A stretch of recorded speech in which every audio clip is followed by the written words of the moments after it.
لە شاری سلێمانی و لەسەر یاریگای تایبەت بەخۆی تازە پێگەشتوانی یانەی ئاشتی لە میانی یاری گەڕانەوەی قۆناغی نیوەی کۆتایی خولی کوردستان میوانداری لە تازە پێگەشتوانی یانەی هەولێر کرد. یاری چوون لەسەر یاریگای هەولێر بە یەکسانی بە ئەنجامی 2 گۆڵ بۆ هەر لایە کۆتایی هاتبوو. لە سەرەتای جێمی یەکەم و لە خولەکی هەشدا شکار مەحموود گۆڵی یەکەم و پێشکەوتنی بۆ تازە پێگەشتوانی ئاشتی تۆمار کرد.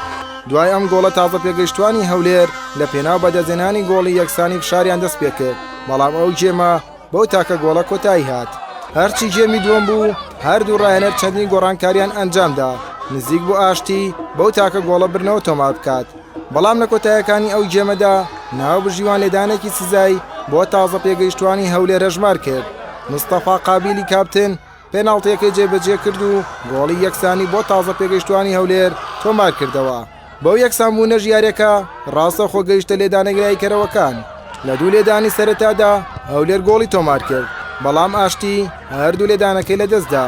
هەرچی لێدانی سێم بوو بە پێچەوانەوە هەولێر گۆڵی نەکرد و ئاشتی گۆڵی تۆمار کرد.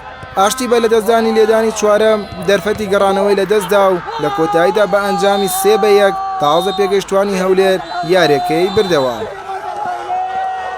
گۆڵی تازە پێگەیشتوانی هەولێر کە لە لێدانێک لایەکەرەوەکاندا ڕۆڵێکی گرنگی هەبوو بەم جۆرە باسی لە ئاستی خۆی کرد. خۆ دەزانین ناو یاریەکەش ئاسێکی زۆر باشم پێشکەش کرد، ئەوانە قسەی جمهوریما بوو، قسەی تەواوی جمهورەکانی وانیش بوو، قسەی تەواوی مدەڕیبەکانی وانیش بوو، گوتی زۆر ئاستێکی باش پێشکەش کرد. من نەک لە ماڵەوەش مەشق تەوا بێ، من لە ماڵەوە هەر مەشقەکەم بەردەوام بم لەسەر لە باڵەوە لە ماڵەوە ئیسفادەی لەکەم ئینشاڵڵا. یعنی بەڕاستی من دەڕیب زۆر تەجیعی کردیمەوە، زۆر تەمرینمان کردووە، بۆیە سەرکەوتنە ئەم پێشکەشی هەموو جەماوەری هەولێر دەکەم و ئیدارەی هەولێرێ بەڕاستی زۆر پاڵپشتی من دەکەن. زۆر سپاسین گۆش دەکەم، زۆر بەخێربێن. ئەو تاکە کەناڵەکە لە هەموو یاریەکان ئامادە بێ. لای خۆشیەوە ڕاهێنەری تازە پێگەیشتوانی یانەی ئاشتی ڕخنەی لە ئاستی دادوەری یاریەکە و دیاریکردنی دادوەران بۆ یاریەکە گرت. دەستان خۆشە بەخێر بنیاخوا. وڵی خۆزانین دوو یاریە ئێمە تەعادول لەدەقانی ئاخیرە گۆڵمان لێکردەوە. یاریەکەم بەڕاستی لە شاری هەولێر بوو، یاریەکە لە سەحەوی ناو یاریکە و جمهوری ئەوانە بوو. هەر لە دقەی تقریبا 25 جێمی دووەمە یارزانێکمان تەڕکراوە کاریگەریکی لەسەرمانە بوو.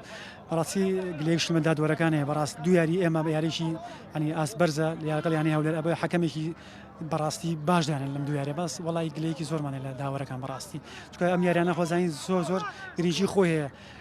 یاریزانەکان هەمی ئاسی بەرزیانەیە بێت داوەری باشیان بدەن، بەڵام دادوەرەکان بەڕاستی باشتم. یاری خۆشمان گەڕانەوەیە یارێکی زۆر باشمان کرد. لە پێکاتەکە سێ یاریزانمەدان یاریزانێکمان لە تورکیا بۆ نادیشی تورکی اختیبارەکە لەوێ، هەم یاریزانێکی زۆرمان سەرەکیمان ئەوە تەڕ بوو یاری پێشووە، دوو یاریزانێکەشمان ئیسابە بۆ کاریگەریە وەرسەوە، بەڵام یاریکی باشمان کردم، دەستخۆشی یاریزانەکان مەکەم بەڕاستی شایانی بردنەوەی، بەڵامی تر خوای گەورە ئەوەی نووسی بوو بە بدۆڕێن و لەشی هەولاکساب و درۆزش بەلایەنەی هەولێر. بەم ئەنجامەش تازە پێگەیشتوانی یانەی ئاشتی نەیتوانی پارێزگاری لە نازناوەکە بکات و ماڵاوایی کرد. تازە پێگەیشتوانی هەولێریش گەیشتە یاری کۆتایی.